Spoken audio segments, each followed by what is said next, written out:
Hello students, welcome back to my channel. Today we are going to discuss the early experiments which are related to photosynthesis in higher plants. So let's start. तो सबसे पहले हम discuss करेंगे what is photosynthesis.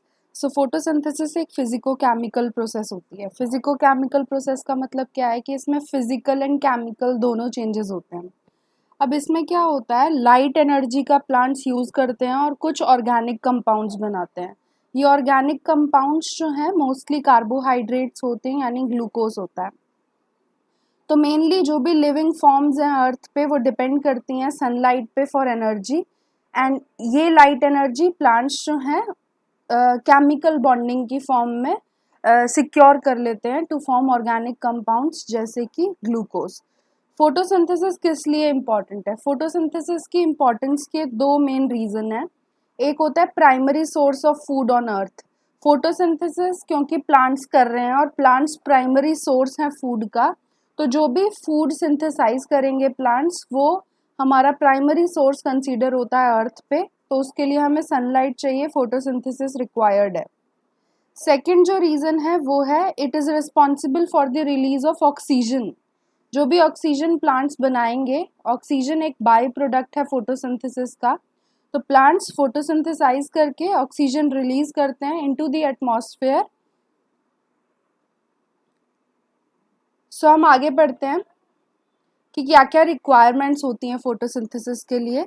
तो photosynthesis के लिए सबसे पहले एक ग्रीन पिगमेंट होना चाहिए जो कि प्लांट्स में होता है, जिसे हम क्लोरोफिल बोलते हैं. क्लोरोफिल जो है क्लोरोप्लास्ट्स में लोकेटेड होता है इन द लीव्स. इसके अलावा चाहिए सनलाइट या लाइट.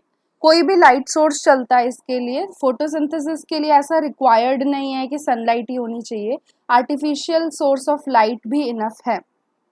नेक्स्ट रिक्वायरमेंट है CO2. तो CO2 इज कार्बन डाइऑक्साइड. इसकी भी रिक्वायरमेंट होती है फोटोसिंथेसिस के लिए. इसी का रिडक्शन होता है फिर ग्लूकोज बनता है. तो अगर हम फोटोसिंथेसिस के रिएक्शन देखें तो this is the reaction of photosynthesis where 6 molecules of carbon dioxide combines with 12 molecules of water to form glucose plus 6 molecules of water and 6 molecules of oxygen. सो यहाँ क्या बन रहा है, ग्लूकोज बन रहा है जो मेनली फूड सोर्स है. नेक्स्ट हम एक्सपेरिमेंट्स पढ़ेंगे. कौन कौन से अर्ली एक्सपेरिमेंट्स हैं जिनके बेसिस पे पता चला था कि फोटोसिंथेसिस के लिए क्या क्या चीज़ें रिक्वायर्ड हैं. So first experiment Joseph Presley नाम के साइंटिस्ट ने दिया था. प्रिस्ले को जाना जाता है ऑक्सीजन की डिस्कवरी के लिए. इन्होंने सीरीज ऑफ एक्सपेरिमेंट्स किए थे जिनसे ये पता चला कि air is required for the growth of green plants. तो एयर मेनली उनका मतलब था ऑक्सीजन से. तो oxygen is required for the growth of plants. तो इनका एक्सपेरिमेंट पहले हम पढ़ लेते हैं. इनके एक्सपेरिमेंट में इन्होंने बेल जार का यूज़ किया था, माउस का यूज़ किया था और एक प्लांट का यूज़ किया था. So this is how the setup looks. First experiment उन्होंने क्या किया था कि एक जेल बेल जार में क्या किया, एक माउस रखा और साथ में एक बर्निंग कैंडल रखी.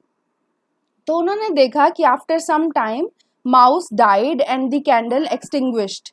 तो इसका रीज़न उन्हें समझ नहीं आया. फिर नेक्स्ट उन्होंने एक्सपेरिमेंट किया, उसमें उन्होंने इन दो सेम चीज़ों के साथ एक प्लांट रखा, मिंट प्लांट रखा. तो उन्होंने देखा कि मिंट प्लांट भी सर्वाइव कर रहा था, माउस भी सर्वाइव कर रहा था और कैंडल भी नहीं बुझी थी. तो इसका रीज़न उन्होंने ये बताया कि माउस जो है कुछ एयर से कुछ इम्पॉर्टेंट पार्टिकल्स जो हैं, इम्पॉर्टेंट गैसेस जो हैं उन्हें एब्जॉर्ब कर देता है जो एक कैंडल को बर्निंग के लिए चाहिए. तो क्या हुआ कि माउस ने जैसे ही एयर को इनहेल किया तो जो एयर थी इस क्लोज्ड चैम्बर में वो डिक्रीज होती गई, जिसकी वजह से कैंडल भी बुझ गई क्योंकि कैंडल को फर्दर ऑक्सीजन या फर्दर एयर नहीं मिली जलने के लिए, और माउस जो था उसे फर्दर एयर नहीं मिली जिससे कि वो सरवाइव कर सके. बट सेकेंड एक्सपेरिमेंट में उन्होंने देखा कि प्लांट को जब रखा तो प्लांट जो है उस एयर को जो भी माउस ने इनहेल करी थी उस एयर को रिप्लेस कर रहा था, जिसकी वजह से माउस भी सरवाइव कर रहा था और कैंडल भी नहीं बुझ रही थी. तो इसके लिए उन्होंने एक हाइपोथेसिस दी, जिस हाइपोथेसिस के अकॉर्डिंग उन्होंने बोला कि प्लांट्स रीस्टोर करते हैं उस एयर को जो एयर ब्रीदिंग एनिमल्स या बर्निंग कैंडल रिमूव करती है. सो ये काफ़ी इंपॉर्टेंट एक्सपेरिमेंट था, इसमें ऑक्सीजन का रोल बताया गया in photosynthesis.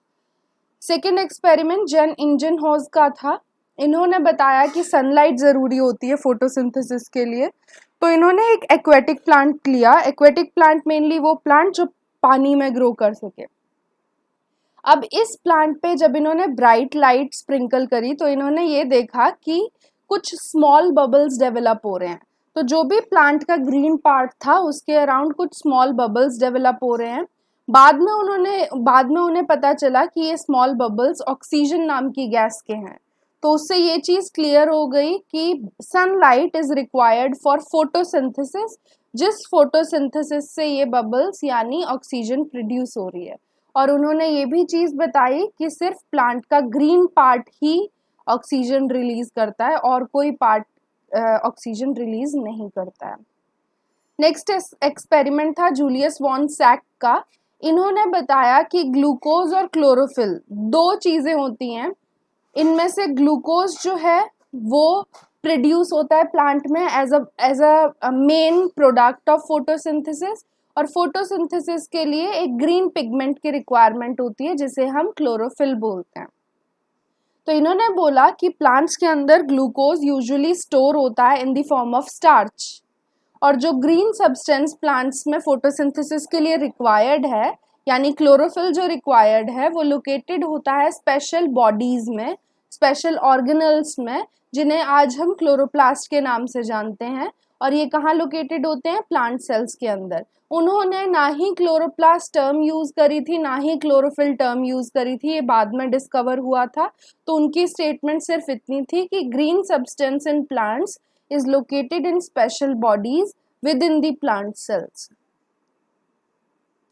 Next experiment TW Engelmann का था। इन्होंने एक प्रिज्म ली, एक क्लैडोफोरा नाम का एल्गी लिया और साथ में कुछ एरोबिक बैक्टीरिया लिए।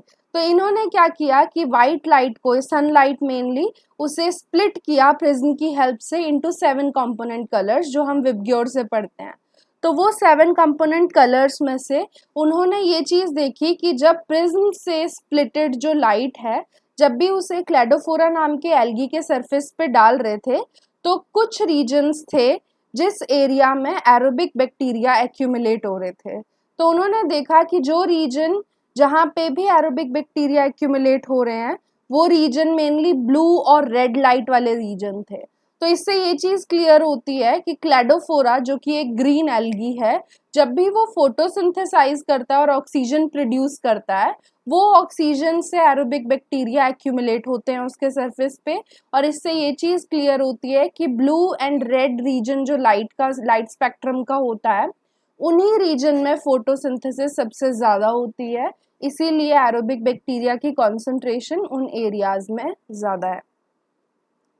नेक्स्ट एक्सपेरिमेंट कॉर्नेलियस वैन नील ने किया था। इन्होंने पर्पल एंड ग्रीन बैक्टीरिया पे काम किया और उन्होंने ये चीज़ एक रिएक्शन शो किया। इस रिएक्शन के अकॉर्डिंग आप यहाँ देख सकते हो H2A नाम का एक सब्सटेंस है जो कार्बन डाइऑक्साइड के साथ रिएक्ट कर रहा है in the presence of light, और उससे 2 मॉलिक्यूल्स ऑफ A प्रोड्यूस हो रहे हैं प्लस CH2O प्रोड्यूस हो रहा है जो कि एक कंपाउंड है, कार्बोहाइड्रेट है, और साथ में वाटर प्रोड्यूस हो रहा है। तो इससे एक चीज़ क्लियर होती है कि जो भी यहाँ हाइड्रोजन के साथ जो भी यहाँ मॉलिक्यूल एटम अटैच्ड है वही रिलीज होता है एज द गैस।